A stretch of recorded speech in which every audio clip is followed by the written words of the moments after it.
بسم اللہ الرحمن الرحیم۔ السلام علیکم۔ ایک دن میں کالج سے واپسی آ رہی تھی کہ راستے میں دو لڑکوں نے مجھے اغوا کر لیا اور میری عزت لوٹ لی۔ میں روتی ہوئی گھر واپس آ گئی، لیکن میں نے کسی کو نہ بتایا۔ 2 مہینے بعد میری شادی ہو گئی تو شادی کی رات میں ڈر کے مارے کانپ رہی تھی۔ جیسے ہی میرے شوہر نے میرا گھونگھٹ اٹھایا تو میرے منہ سے چینخ نکل گئی، کیونکہ میں دلہن بن کر کمرے میں پہنچی تو خود سے میرا دل باہر آنے کو کر رہا تھا۔ نکاح سے لے کر آج تک، رخصتی تک، مجھے ایک یہی خوف تھا کہ میرا شوہر میری سچائی نہ جان لے۔ سہم سہم کر میرے وقت گزر رہا تھا، اور اب وہ گھڑی آ گئی تھی جب میرا سامنا اپنے شوہر سے ہونا تھا، اور میرا دل بری طرح لرز رہا تھا کہ اگر اس نے میری سچائی جان لی تو کیا ہوگا۔ وہ سچائی تو دنیا والے تو ایک طرف، میں اپنے گھر والوں سے بھی چھپ گئی تھی۔ دروازہ کھلنے کی آواز پر میرا جسم کپ کپانے لگا۔ میرا شوہر چلتا ہوا میرے پاس آیا اور مجھے دیکھنے لگا۔ مجھے اس کو یوں دیکھنے سے بھی خوف آ رہا تھا۔ میرا شوہر میرے سامنے بیٹھا اور میرا گھونگھٹ اٹھا دیا۔ میں اس وقت باقی دلہنوں کی طرح شرمانے کی بجائے خوف سے کپ کپا رہی تھی۔ میرا شوہر میری تعریف کرنے لگا اور میرا دماغ سن ہو رہا تھا۔ حالانکہ میرے شوہر نے مجھے پہلے بھی دیکھا ہوا تھا۔ ہمارا نکاح شادی سے 2 ماہ پہلے ہی ہو چکا تھا، بس رخصتی 2 ماہ بعد طے پائی تھی۔ نکاح کے وقت میرے دل میں بھی باقی لڑکیوں کی طرح بہت سے ارمان تھے، اور میں شرمائی ہوئی سی سب کی چھیڑ چھاڑ سنتی رہی تھی۔ اپنے شوہر کی میں نے تب بس ایک ہی جھلک دیکھی تھی اور میرا دل دھڑک رہا تھا۔ حالات وہی رہتے تو یقیناً میں بھی آج شرماتے ہوئے دھڑکتے دل سے یہ تعریف وصول کر رہی ہوتی، مگر 1.5 ماہ پہلے جو میرے ساتھ حادثہ پیش آیا تھا اس نے میری ہستی ہلا دی تھی۔ میرا دل دنیا سے اور جینے ہی سے اٹھ گیا تھا۔ میں ہر پل خوف کے حصار میں زندگی گزارتی آج یہاں پہنچی تھی، اور آج جب میں پورے حق سے ان کے پاس آئی تھی تو خوف سے میرا دل رک رہا تھا۔ میرے شوہر مجھ سے باتیں کر رہے تھے اور مجھے ان کی نظریں عجیب کھوتی ہوئی سی محسوس ہو رہی تھی۔ باتیں کرتے ہوئے ان کی نظر میرے وجود پر پڑی۔ انہوں نے مجھے غور سے دیکھتے ہوئے بہت عجیب سی بات کہہ دی جس نے مجھے پھر سے سولی پر لٹکا دیا تھا۔ مجھے لگا انہیں میرا راز پتہ چل گیا ہے، میری وہ حقیقت جو میں ان سے چھپا رہی تھی، شاید وہ جان گئے تھے۔ مگر مجھے تب حیرت ہوئی جب انہوں نے سر جھٹک دیا اور کہا کہ میں تھک گیا ہوں، اور یقیناً تم بھی تھک گئی ہو، تو کپڑے بدل کر سو جاؤ۔ مجھے ہدایت دیتے ہوئے وہ سو گئے تھے اور میں اپنی جگہ ساکت ہی بیٹھی رہی۔ عجیب انسان تھا، اس نے مجھے چھوا ہی نہیں۔ مجھے اس بات پہ پریشانی ہو رہی تھی اور میرا دل مزید بھاری ہونے لگا تھا۔ میں کپڑے بدلتی بد دلی سے لیٹ گئی، مگر میرے دماغ میں یہ بات جاری تھی کہ پہلے ہی رات میرے شوہر نے مجھے چھونے کی بجائے ادھر ادھر کی باتیں کر کے سونے کو کہہ دیا۔ پوری رات میں اس پریشانی اور خوف سے سو نہیں پائی تھی۔ اگلے روز ولیمہ تھا اور میں بمشکل اپنے چہرے پر مسکراہٹ سجائی بیٹھی رہی۔ آج بھی میرے سب نے بہت تعریف کی۔ بلا شبہ میں بہت خوبصورت لڑکی تھی۔ پھر شادی کے ہار سنگار نے میرے حسن میں اضافہ بھی کر دیا تھا۔ مجھے یقین تھا آج میرے شوہر مجھے دیکھ کر خود کو حق جتانے سے باز نہیں رکھ پائیں گے۔ میں ڈری ہوئی تھی، مگر میں چاہتی تھی کہ وہ مجھے سراہیں اور اپنا حق وصول کریں۔ اس رات مجھے زیادہ انتظار نہیں کرنا پڑا تھا۔ شوہر کمرے میں آئے اور ان کا مزاج بھی بہت اچھا ہو رہا تھا۔ مجھے تھوڑا بھی ڈر بھی لگ رہا تھا، مگر میں منتظر بھی تھی۔ لیکن اس وقت مجھے شدید دھچکا لگا جب میرے شوہر نے ولیمے کی رات بھی یہاں وہاں کی باتیں کر کے سونے کو کہا اور خود بھی سو گئے۔ میں صدمے میں گھری بیٹھی تھی۔ کیا مجھ میں اتنی کشش بھی نہیں تھی کہ میرا شوہر میری طرف متوجہ ہوتا؟ میری حالت عجیب کی ہونے لگی۔ پہلے ہی میرے اعصاب پر خوف سوار تھا کہ کہیں میرے شوہر پر میری حقیقت نہ کھل جائے۔ اوپر سے میرے شوہر کا عجیب رویہ مجھے بخلاہٹ میں مبتلا کر رہا تھا۔ اور پھر اسی پر بس نہیں ہوا تھا۔ میرا شوہر بہت اچھے انسان تھے، اس سے بہت پیار سے پیش آتے تھے، مگر انہوں نے پورا مہینہ گزار دیا لیکن کوئی رشتے کی بنیاد نہیں رکھی تھی۔ میری نفسیات پر بہت گہرا اثر پڑ رہا تھا۔ مجھے پھر سے اپنے ساتھ ہوئے حادثے کی برے خاطراتوں کو جگانے لگے تھے۔ میری حالت دن بدن بگڑتی جا رہی تھی۔ میں ہر وقت ڈری رہتی تھی۔ تیسرا ماہ شروع ہوا تو میرے جسم کی ساخت بدلنے لگی اور مجھے یہی خوف تھا۔ میں چاہتی تھی اس وقت سے پہلے میرے شوہر میرا مضبوط رشتہ بن جائیں، مگر ایسا نہیں ہو پایا تھا۔ اور اب یقیناً میری حقیقت کھل جاتی۔ میں مسلسل ذہنی دباؤ میں رہنے کی وجہ سے میری حالت خراب ہو رہی تھی۔ ایک دن میری طبیعت بہت زیادہ بگڑی تو میرے شوہر مجھے ڈاکٹر کے پاس لے گئے۔ ڈاکٹر نے میرا چیک اپ کر کے وہی کہا جس کا مجھے خوف تھا۔ وہ بول رہی تھی کہ میں ماں بننے والی ہوں اور میری پریگنینسی کو تیسرا مہینہ شروع ہو چکا ہے، اور میں اب سہمی ہوئی سر ڈال کر بیٹھی تھی۔ اب یقیناً میرے شوہر مجھ سے ختم کر لیتے سارے تعلقات۔ کوئی بھی غیرت مند انسان یہی کرتا۔ میرا دل چاہا میں چیخ چیخ کر روں، مگر میرا وجود بالکل بے جان اور ٹھنڈا ہو رہا تھا۔ ڈاکٹر صاحب میرے شوہر کو ہدایت دے رہے تھے کہ ذہنی دباؤ کی وجہ سے میری حالت ناساز ہے اور مجھے اچھی خوراک کے ساتھ ساتھ اچھے ماحول کی بھی ضرورت ہے۔ وہ نہیں جانتی تھی میرا یہ ناجائز بچہ ہے۔ میری آنکھوں میں 6 ماہ پہلے ہوا حادثہ کسی فلم کی طرح چل رہا تھا۔ 3 ماہ پہلے اپنے نکاح سے تقریباً 1 ماہ بعد میں ایک صبح اپنے کالج جا رہی تھی جب مجھے 2 نقاب پوش نوجوانوں نے اغوا کر لیا تھا۔ میں اس وقت ایک قدر سنسان جگہ پر تھی، اس لیے میری چیخوں پکار سے بھی کوئی فائدہ نہیں ہوا تھا، اور وہ لڑکے وہیں قریب کسی جگہ لے جا کر میری بے بسی کا فائدہ اٹھاتے ہی میری عزت لوٹنے لگے تھے۔ میں نے بہت فریاد کی، میں نے بہت واسطے دیے، مگر وہ بہرے ہو چکے تھے۔ میں چیخ چیخ کر رونا چاہتی تھی مگر میری آواز دبا لی گئی تھی۔ میں کچھ نہیں دیکھ پائی تھی، نہ میں زیادہ کچھ جانتی تھی۔ مجھے بس اتنا یاد تھا کہ ایک لڑکا جس نے میرے ساتھ زیادتی کی تھی، اس کے پورے چہرے پر عجیب سی شکل کا سیاہ ماسک چڑھا ہوا تھا اور سیاہ شرٹ پر بھی عجیب سا کچھ لکھا ہوا تھا، مگر یہ ثبوت انہیں بعد میں تلاش کرنے کے لیے ناکافی تھا۔ اس روز میں نیم بے ہوش تھی۔ کچھ دیر تو وہیں پڑی رہی اور مجھے لگا کہ میں مر جاؤں گی۔ اگر نہ مری تب بھی میں اپنی جان لے لینا چاہتی تھی۔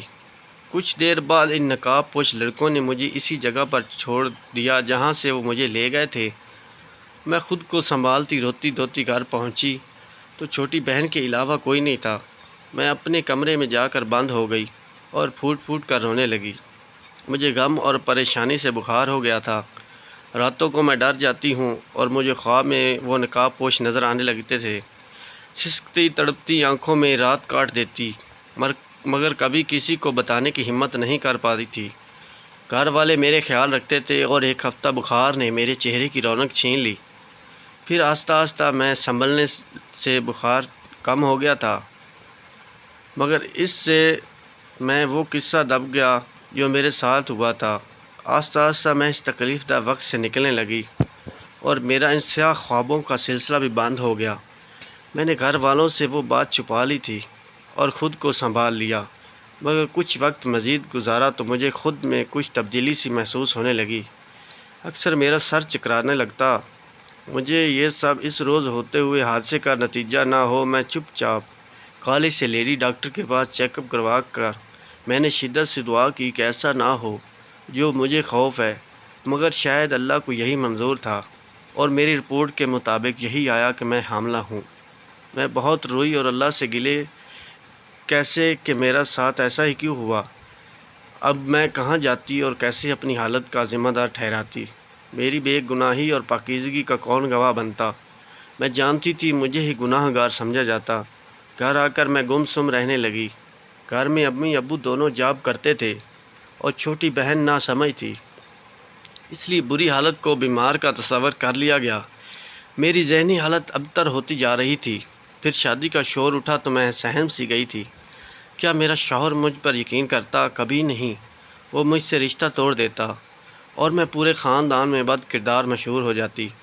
میں ڈر گئی تھی، تو میں نے سوچا تھا کہ شادی کے بعد شوہر سے کہہ دیتی ہوں کہ میں پریگننٹ ہوں، اور جب بچہ ہوتا تو اسے 7 ماہ کا ثابت کر کے یہ معاملہ دبا دیتی۔ مگر یہاں بھی قسمت نے میرا ساتھ نہیں دیا تھا، اور میرے عجیب شوہر مجھ سے ان کے دعوے کر کے میرا اتنا خیال کر کے بھی مجھ سے فاصلہ بنا رہے تھے۔ اور اب ڈاکٹر نے تو حقیقت کھول دی تھی۔ اب میں جان گئی تھی کہ گھر جا کر میرا شوہر مجھے برا بھلا کہے گا اور بد کرداری کا الزام لگا کر مجھے طلاق دے دے گا۔ ان 3-4 ماہ کی ذہنی تھکاوٹ نے مجھے اتنا نڈھال کر دیا تھا کہ میں نے ذہنی طور پر خود کو ہر الزام اور طلاق کے لیے بھی تیار کر لیا تھا۔ ہم گھر پہنچے تو میرے شوہر مجھے کمرے میں لے گئے۔ میں خود کو شور شرابہ کے لیے تیار کر رہی تھی، مگر میری یہ حیرت کی انتہا نہ رہی جب دوپہر سے شام اور شام سے رات ہو گئی، مگر مجھے میرے شوہر نے کچھ نہیں کہا، بلکہ وہ مجھے آرام کی تاکید کرنے لگے۔ مجھے لگ رہا تھا کہ میں کوئی خواب دیکھ رہی ہوں۔ آخر کون مرد اتنا ظرف والا کیسے ہو سکتا ہے؟ وہ اپنی اس بیوی کی پریگننسی کا سن چکے تھے، جس کو انہوں نے چھوا تک نہیں تھا، پھر بھی وہ پرسکون تھے۔ ایسا کہاں ممکن تھا؟ میں حیران تو خود تھی، مجھے ان کے ظرف پر رشک کھانے لگا۔ میرا دل میں مزید ان کی محبت میں گرفتار ہونے لگی۔ مجھے یقین ہونے لگا کہ جس محبت کے وہ دعوے کرتے تھے شاید وہ سچی تھی۔ وقت گزرتا جا رہا تھا اور میرا ہر طرح سے خیال رکھنے لگے تھے۔ میرے لیے پھل لاتے، دودھ بھی اپنے ہاتھ سے پلاتے۔ میں ان سب کو ان کی محبت سمجھتی رہی، مگر پھر بھی کبھی کبھی مجھے ان پر شدید حیرت ہوتی تھی۔ ان کی احتیاط اور اتنا خیال رکھنے پر مجھے دوبارہ کوئی مسئلہ نہیں ہوا تھا، اور میں نے پریگننسی کا سارا وقت سکون سے گزارا تھا۔ اور پھر میں نے شادی کے 7 ماہ بعد ایک صحت مند بچے کو جنم دیا۔ مجھے اس بچے کی قسمت پر بھی افسوس ہو رہا تھا کہ وہ ناجائز بچہ تھا، اور اس کی قسمت میں شاید باپ کی محبت نہیں تھی۔ سچ تو یہ تھا کہ مجھے بھی اس بچے سے زیادہ محبت یا لگاؤ محسوس نہیں ہو رہا تھا، مگر میرے عجیب و غریب شوہر نے یہاں بھی مجھے غلط ثابت کیا تھا، اور اس بچے کو جس کے باپ کا کچھ پتہ تک نہیں تھا اتنا پیار اور محبت دی کہ میں ساکت رہ گئی۔ اس بچے کی ضرورت کا ہر سامان گھر میں پہلے سے ہی موجود تھا، اور میں ماں ہو کر اکثر لاپرواہی بڑھ جاتی تھی، مگر وہ اس کا ہر وقت خیال رکھتے تھے، پیار دیتے، ذرا سا روتا تو تڑپ اٹھتے تھے۔ میں حیرت زدہ سی ان کی محبت دیکھ رہی تھی۔ خوشی کے بجائے میں عجیب دباؤ سا محسوس کرنے لگی۔ آخر کوئی اتنا اچھا اور بہترین کیسے ہو سکتا ہے؟ مجھے لگا بس اس میں انسانیت بہت زیادہ تھی، اور شاید وہ ساری محبت جو مجھے دی گئی تھی وہ بھی انسانیت کے ناطے تھی۔ میں ان کی محبت اس بچے کے ساتھ دیکھ دیکھ کر پاگل ہونے لگی تھی۔ وہ بچہ کبھی دیر سے ملنے پر رو دیتا تو وہ مجھے اس ناراض ہونے لگتے تھے، اور اسے اٹھا کر پیار کرتے، بہلاتے اور چپ کرواتے۔ میرا ضبط جواب دے رہا تھا، اور جب یہی سلسلہ کچھ مزید چلا تو میری برداشت ختم ہو گئی، اور میں ایک روز اپنے شوہر سے لڑ پڑی۔ میں نے ان سے کہا وہ اتنی اعلیٰ ظرف کیوں ہیں؟ مجھ سے کبھی سوال نہیں کیا۔ وہ پہلے مجھے اور پھر میرے ناجائز بچے کو اتنا پیار کیسے دیتے رہے؟ میں چینخ پڑی تھی۔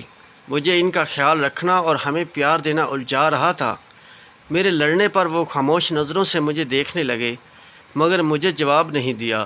تو پہلے روز انہوں نے میرے بھرے جسم کو دیکھ کر حیرت کا اظہار کیا تھا۔ میں نے ان کی حیرت دیکھ کر تب بہانہ بنا دیا تھا کہ میں شادی کے دنوں میں بیٹھ کر کھانے لگی ہوں، اس لیے موٹی ہو رہی ہوں۔ حالانکہ مجھے تب ان کی نظروں اور عجیب سوال پر حیرت ہوئی تھی۔ تب میرے حمل کو بس دوسرا ماہ تھا، اور مجھ میں اتنی تبدیلی نہیں آئی تھی کہ کون پہچان سکتا ہو۔ میں رو رہی تھی۔ میں نے ان سے پوچھا کہ انہیں پہلے روز شک نہیں ہوا تھا مجھ پر جب انہوں نے میرے جسم میں تبدیلی محسوس کی تھی؟ وہ بولے ہاں مجھے شک ہوا تھا، مگر تم نے کچھ نہیں بتایا۔ مجھے ان کے جواب پر جھٹکا لگا۔ میرا سر اب چکرانے لگا تھا۔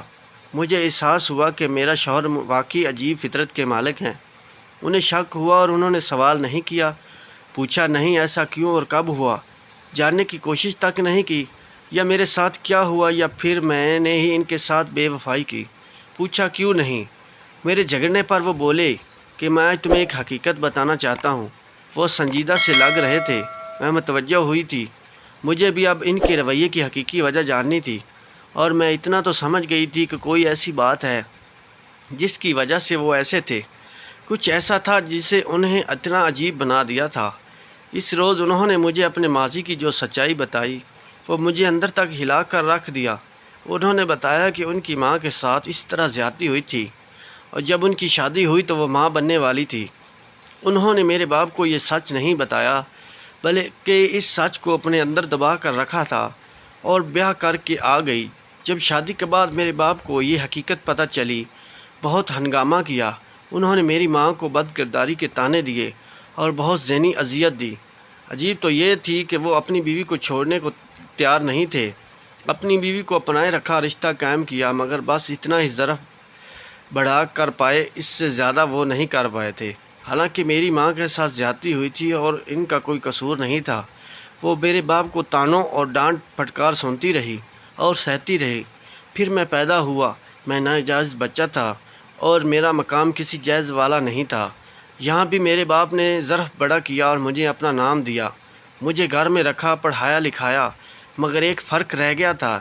کیونکہ میں ناجائز تھا، جس کی حقیقی باپ کی کوئی خبر نہیں تھی، تو وہ مجھے اپنے ماں کے